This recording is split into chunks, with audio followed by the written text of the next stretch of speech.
میزبان ڈاکٹر آصف جان حاضر خدمت ہے۔ پروگرام ہے نور حیات۔ یہ ایک عالمگیر خوشخبری ہے، یہ قوموں کے لیے خوشخبری ہے۔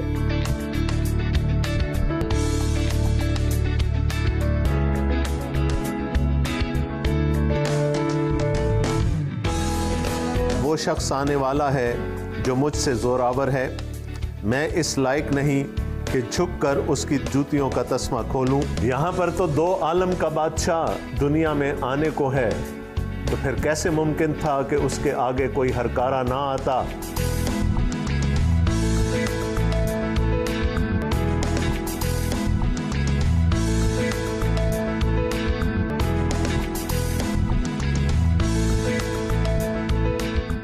خواتین و حضرات، السلام علیکم۔ پروگرام ہے نور حیات اور میں ہوں آپ کا میزبان ڈاکٹر آصف جان۔ آپ کو معلوم ہے کہ اس پروگرام میں ہم جناب مرکز کے انجیلی بیان کا سلسلہ وار مطالعہ کر رہے ہیں۔ جناب مرکز نے اپنے انجیلی بیان کے شروع میں ہمیں ایک بادشاہ سے متعارف کروایا تھا، یعنی یسوع مسیح ابن خدا۔ اس کے بعد انہوں نے ہمیں اس بادشاہ کے متعلق چند باتیں بتائیں، اور پھر وہ ہمیں اس بادشاہ کی تاج پوشی میں لے گئے، جہاں پر آسمان سے یہ آواز آئی، تو میرا پیارا بیٹا ہے، تجھ سے میں خوش ہوں۔ یعنی خدا تعالیٰ نے اپنی الہی مہر ان کی نبوت پر، ان کی خدمت پر، ان کے مسیح اور ان کے بادشاہ ہونے پر ثبت کر دی۔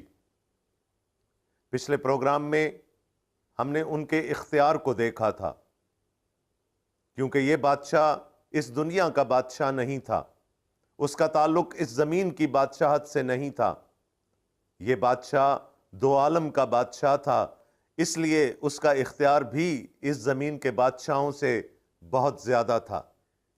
ہم نے دیکھا کہ جناب مسیح کو ابلیس پر اختیار حاصل تھا۔ ہم نے یہ بھی دیکھا کہ ابلیس کے سب سے بڑے ہتھیار یعنی گناہ پر جناب مسیح کو اختیار حاصل تھا۔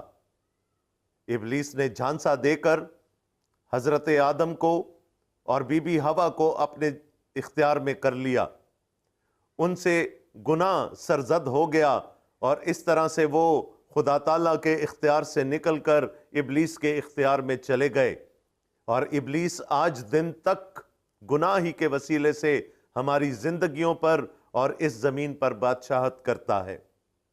جناب مسیح کو گناہ پر بھی اور گناہوں کو معاف کرنے کا بھی اختیار حاصل تھا۔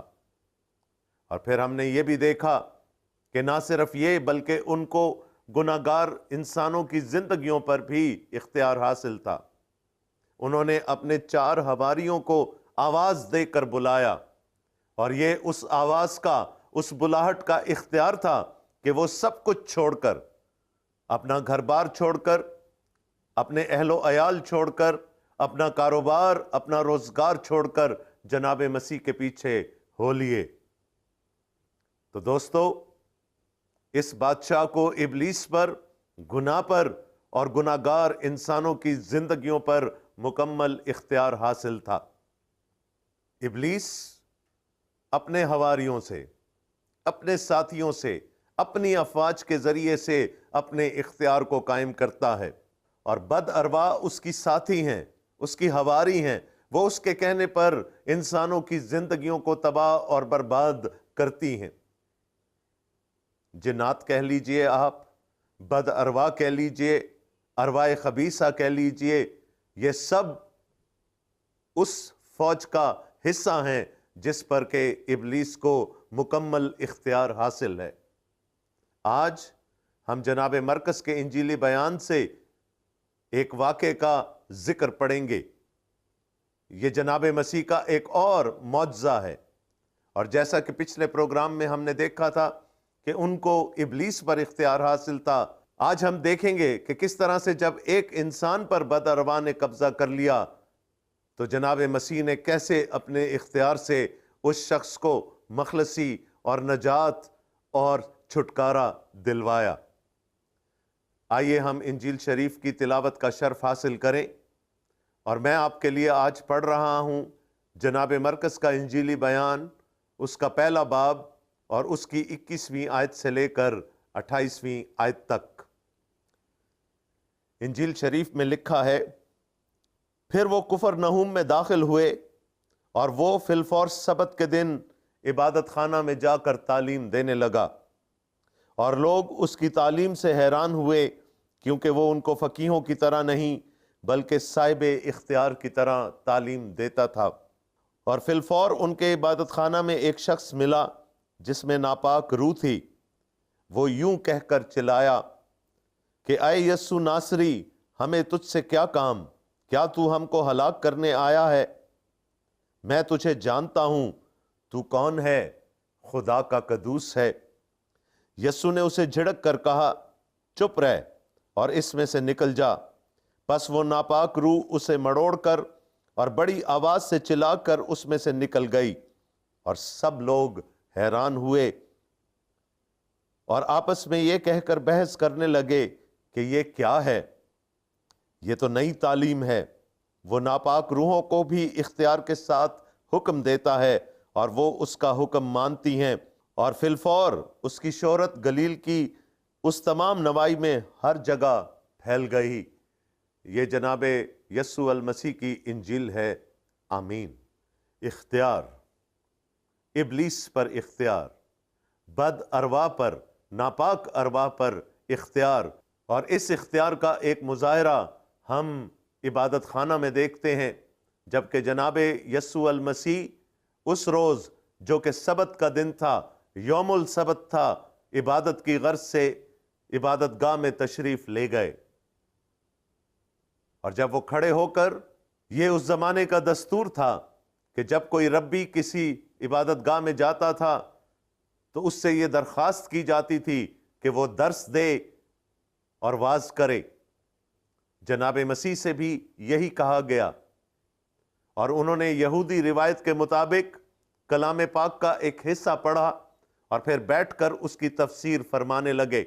اور جب وہ تفسیر فرما رہے تھے تو لوگ متعجب ہو گئے، وہ حیران ہو گئے، اور وہ یہ سوچنے لگے کہ یہ کیسی تعلیم ہے، یہ کیسا معلم ہے، یہ تو ہمیں صاحب اختیار کی طرح تعلیم دیتا ہے۔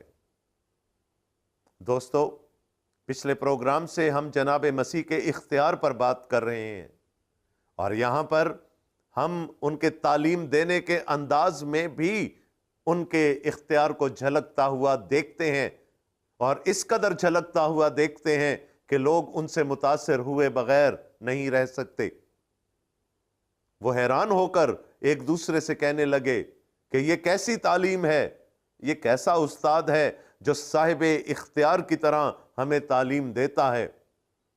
یعنی جناب مسیح کی تعلیم میں بھی اختیار کا عنصر شامل تھا۔ وہ دوسرے ربیوں کی طرح اور عالموں کا حوالہ دے کر تعلیم نہیں دیتے تھے، بلکہ وہ ہمیشہ یہ کہہ کر تعلیم دیتے تھے کہ میں تم سے یہ کہتا ہوں۔ ان کے تکلم میں، ان کے انداز بیان میں اور ان کی تعلیم میں لوگوں کو اختیار کا عنصر نظر آیا۔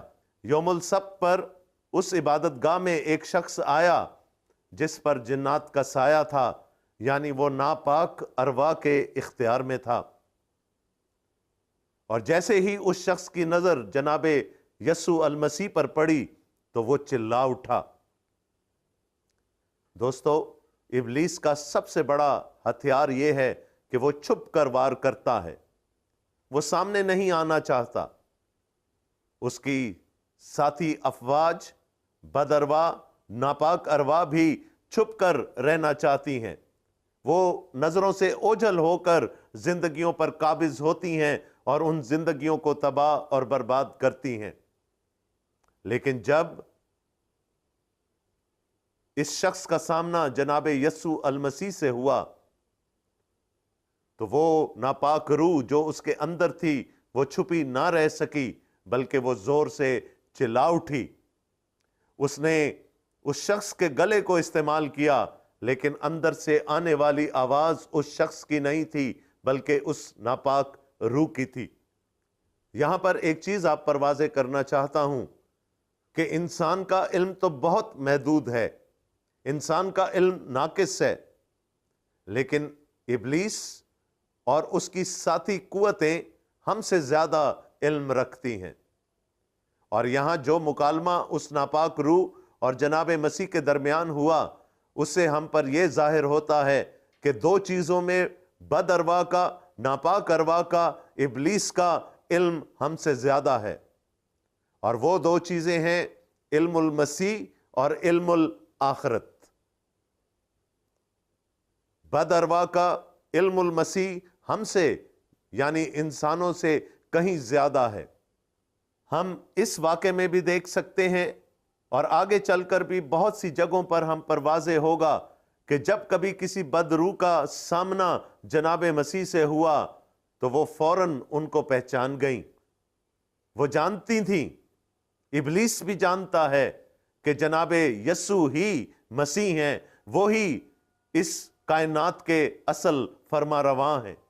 اور اس واقعے میں بھی اس ناپاک روح نے، اس بدروح نے جناب مسیح کو یہی کہہ کر پہچانا کہ میں تجھے جانتا ہوں، تو خدا کا قدوس ہے، تو خدا کا مسیح ہے، تو سلطنت الہی کا فرما روا ہے۔ اور دوسری بات، جس کا علم بد ارواح کو ہم سے زیادہ ہے، وہ علم الآخرت ہے۔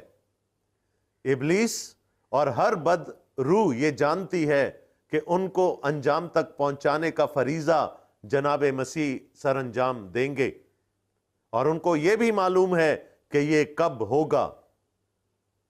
اس واقعے میں بھی یہ ناپاک روح چلا اٹھی کہ تو یہاں کیا کرنے آیا ہے؟ کیا تو ہم کو ہلاک کرنے آیا ہے؟ اس کو معلوم تھا کہ اس کی اور اس جیسی تمام بد ارواح کی ہلاکت جناب مسیح کے ہاتھوں لکھی ہے، لیکن اس کا وقت ابھی نہیں آیا۔ وہ سب اس دن ہوگا جب جناب مسیح اپنی دوسری آمد میں اس کائنات کا انصاف اور اس کائنات کی عدالت کرنے کے لیے اتریں گے۔ تب ابلیس مکمل اور آخری شکست کھائے گا اور تباہ کر دیا جائے گا، اور اس کے ساتھ اس کے تمام حواری، اس کے ساتھی، اس کی افواج بھی فنا کر دی جائیں گی۔ دوستو، بد ارواح کا علم خصوصاً ان دو علاقوں میں یعنی علم المسیح میں اور علم الآخرت میں ہم سے زیادہ ہے۔ انسانوں کو یہ پہچاننے میں بہت وقت لگا کہ جناب یسوع ہی مسیح ہیں،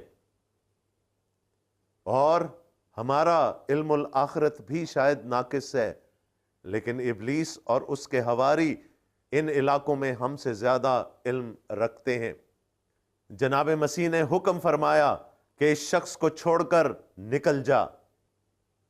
اب دوستو، آپ خود ہی یہ اندازہ لگائیں کہ جس طاقت نے، جس قوت نے کسی شخص پر، کسی شخصیت پر یا کسی بھی چیز پر قبضہ کر رکھا ہو، کوئی بھی آسانی سے قبضہ نہیں چھوڑتا، لیکن جب ایک بڑی قدرت، ایک بڑی قوت حکم دیتی ہے تو چھوٹی قوتوں کو حکم ماننا پڑتا ہے، اس کی تعمیل کرنی پڑتی ہے۔ اس ناپاک روح کے پاس کوئی چارہ نہ تھا سوائے اس کے کہ وہ جناب مسیح کا حکم مان لے، لیکن جاتے جاتے اس نے اپنی ناراضگی کا اظہار کیا۔ لکھا ہے وہ بڑی آواز سے چلا اٹھا، یہ ظاہر کرنے کے لیے کہ وہ قبضہ چھوڑنا نہیں چاہتا، لیکن وہ اس حکم کے سامنے، اس اختیار کے سامنے بے بس ہے۔ اور پھر یہ بھی لکھا ہے کہ اس نے اس شخص کو زمین پر پٹخا، اور اتنے زور سے پٹخا اور اس کو مڑوڑا تاکہ وہ اپنی ناراضگی کا اظہار کر سکے، لیکن طوعاً و کرہاً اس کو اپنا قبضہ چھوڑنا پڑا۔ یہ تھا وہ اختیار، یہ تھی وہ قدرت جو جناب مسیح ابلیس پر اور اس کی ساتھی افواج پر اور گناہ پر رکھتے تھے۔ جب انہوں نے اپنے دہن مبارک سے حکم دیا تو اس بد روح کو اس شخص کی زندگی میں سے نکل جانا پڑا، اور جناب مسیح نے اس شخص کو آزاد کروا لیا، اس کو مخلصی دے دی، اس کو چھٹکارا دے دیا، اس کو ابلیس کے چنگل سے نکال لیا۔ پہلے لوگ جناب مسیح کی تعلیم سے حیران تھے، اب ان کے اختیار کو دیکھ کر وہ مزید متعجب ہو گئے۔ وہ کہنے لگے یہ کون ہے جو ہمارے درمیان آ گیا ہے؟ اس کی تو تعلیم بھی انوکھی ہے، یہ تو صاحب اختیار کی طرح تعلیم دیتا ہے، اور نہ صرف یہ بلکہ یہ ناپاک ارواح پر بھی اختیار رکھتا ہے، یہ حکم دیتا ہے تو وہ اپنی جگہ چھوڑ کر چلی جاتی ہیں۔ لوگ حیران تھے، پریشان تھے، اور لکھا ہے کہ جناب مسیح کی شہرت گلیل کی تمام نواحی میں پھیل گئی۔ لوگ یہ جان گئے کہ ہمارے درمیان ایک بادشاہ اتر آیا ہے، خدا کا مسیح اتر کر آیا ہے، اور اس کے پاس اختیار بھی ہے، اور اس کے پاس قوت بھی ہے، اور اس کے پاس قدرت بھی ہے۔ وہ ابلیس کو بھی حکم دے سکتا ہے، وہ ابلیس کی افواج کو بھی حکم دے کر نکال سکتا ہے۔ وہ گناہ پر بھی اختیار رکھتا ہے، وہ گناہگار انسانوں کی زندگیوں پر بھی اختیار رکھتا ہے، اور اس کے منہ سے نکلنے والا ہر سخن، ہر کلمہ بھی قدرت اور اختیار سے بھرا ہوا ہے۔ آپ کو یاد ہوگا دوستو، یہ کائنات بھی ایک کلمہ ہی سے وجود میں آئی۔ خدا تعالیٰ نے حکم فرمایا، خدا تعالیٰ نے کہا کن، خدا تعالیٰ نے کہا ہو جا، اور وہ ہوتا چلا گیا، اور یہ پوری کائنات وجود میں آ گئی۔ جہاں کچھ نہیں تھا سب کچھ بن گیا، نیست سے ہست وجود میں آ گیا۔ اور یہاں پر لوگوں کو وہی کلمہ اور وہ اس کلمے کی وہی قدرت جناب مسیح میں بھی نظر آنا شروع ہو گئی۔ لوگ حیران ہو گئے اور لوگ متعجب ہو گئے۔ دوستو، پچھلے پروگرام میں نے آپ کو بتایا تھا کہ جب جناب یسوع المسیح نے اپنی زمینی خدمت کا آغاز کیا، اپنی نبوت اور اپنی منادی کا آغاز کیا، تو انہوں نے ایک نہایت ہی سادہ پیغام لوگوں تک پہنچایا، اور وہ پیغام یہ تھا کہ خدا کی بادشاہی نزدیک آ چکی ہے، سلطنت الہی قائم ہونے کے لیے جا رہی ہے۔ وہ مسیح، وہ بادشاہ جس کا کہ صدیوں سے انتظار کیا جا رہا تھا، اب دنیا میں آ چکا ہے تاکہ وہ سلطنت الہی کی بنیاد ڈال سکے اور ابلیس سے اس دنیا کی سلطنت کا قبضہ واپس لے سکے۔ جناب مسیح نے فرمایا توبہ کرو، کیونکہ خدا کی بادشاہی نزدیک آ گئی ہے، ایمان لے کر آؤ اور اس بادشاہی کے فرزند بن جاؤ۔ سلطنت الہی قائم ہونے جا رہی تھی، جناب مسیح اس کو قائم کرنے جا رہے تھے، کیونکہ وہ اس سچ کی سلطنت کے سلطان تھے، اور سلطنت الہی کی نشانیاں بھی ظاہر ہونا شروع ہو گئی تھی۔ سب سے بڑی نشانی یہ تھی کہ لوگ ابلیس کے چنگل میں سے، بد ارواح کے چنگل میں سے نکلنا شروع ہو گئے تھے۔ جناب مسیح کھڑے ہو کر حکم دیتے اور بد ارواح جگہ چھوڑ کر چلی جاتی۔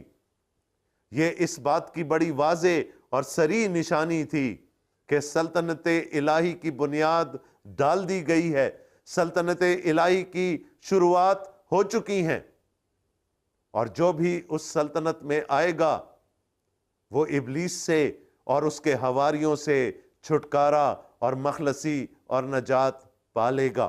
لوگوں کے لیے یہ نشانی کافی ہونی چاہیے تھی، لیکن جیسے میں نے پہلے کہا کہ انسانوں کا علم المسیح اور علم الآخرت بد ارواح کے علم المسیح اور علم الآخرت سے کم ہے۔ بد ارواح تو دیکھتے ہی جناب مسیح کو پہچان جاتی تھی کہ وہ کون ہیں۔ انسان اتنا سب کچھ دیکھنے کے بعد بھی نہ پہچان پائے، یا شاید وہ پہچاننا ہی نہ چاہتے تھے۔ جب ہم جناب مرقس کے انجیلی بیان کا مطالعہ کرتے ہیں تو ہمیں آخر میں جا کر 16ویں باب میں جا کر ایک رومی صوبیدار یہ کہتے ہوئے نظر آتا ہے کہ بے شک یہ خدا کا بیٹا تھا، بے شک جناب یسوع ہی مسیح تھے۔ اور یہ واقعہ بھی تب کا ہے جبکہ جناب یسوع المسیح نے صلیب پر اپنا دم دے دیا۔ اپنی زندگی میں شاید وہ اسی بات کو ترستے رہے کہ کوئی انسان یہ کہے گا کہ یہ مسیح ہے، یہ خدا کا قدوس ہے۔ انسانوں نے تو نہ کہا، لیکن ابلیس اور اس کے ساتھی اس بات کو جانتے بھی تھے اور اس بات کا برملا اظہار کرتے تھے۔ لیکن جناب مسیح اپنے بارے میں ابلیس کی گواہی کو پسند نہیں کرتے تھے۔ وہ چاہتے تھے کہ لوگ ان کے کاموں کو اور ان کی تعلیم کو دیکھ کر یہ اندازہ لگا سکیں کہ وہ مسیح ہیں۔ اسی لیے جب کسی بد روح نے ان کو مسیح مانا، انہوں نے اس کو چپ رہنے کا حکم دیا۔ تو دوستو، آج ہم نے دیکھا کہ کس طرح سے جناب مسیح بد ارواح پر، ناپاک ارواح پر اختیار رکھتے تھے، اور ناپاک ارواح ان کا حکم ماننے پر مجبور تھیں۔ اسی بات نے لوگوں کو حیران کر دیا، لیکن ساتھ ساتھ وہ ان کی تعلیم سے، ان کے پیغام سے بھی ششدر رہ گئے، کیونکہ وہ صاحب اختیار کی طرح تعلیم دیتے تھے۔ ابھی اس اختیار کی بہت ساری جہتیں باقی ہیں، اس اختیار کے بہت سارے پہلو باقی ہیں، اور آئندہ پروگراموں میں ہم درجہ بدرجہ ان کے اختیار کو پھیلتا ہوا دیکھیں گے۔ تب تک کے لیے ہماری آپ سے یہ درخواست ہے کہ اگر آپ کے پاس ہمارے لیے کوئی مفید مشورہ ہو، کوئی قیمتی رائے ہو یا کوئی سوال ہو، تو آپ ہم سے رابطہ ضرور کیجئے۔ اس پروگرام کے بعد ہماری تمام کانٹیکٹ ڈیٹیلز آپ کے اسکرین پر نمودار ہوں گی۔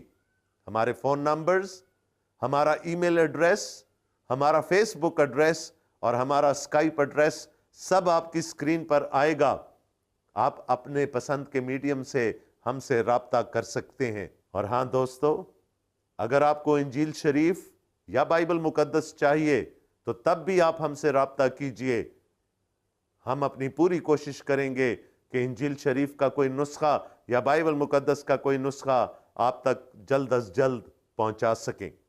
اگلے پروگرام تک کے لیے میں آپ سے اجازت چاہوں گا، لیکن میری وہی دعا ہے کہ خدا تعالیٰ مجھے اور آپ اور ہم سب کو اپنے حفظ و امان میں رکھے، اور اپنے اس سچے اور سچے کلام کی تنویر سے ہمارے دلوں اور ذہنوں کو منور کرتا رہے، تاکہ ہمارا ارد گرد بھی اس کے وسیلے سے روشن ہو جائے۔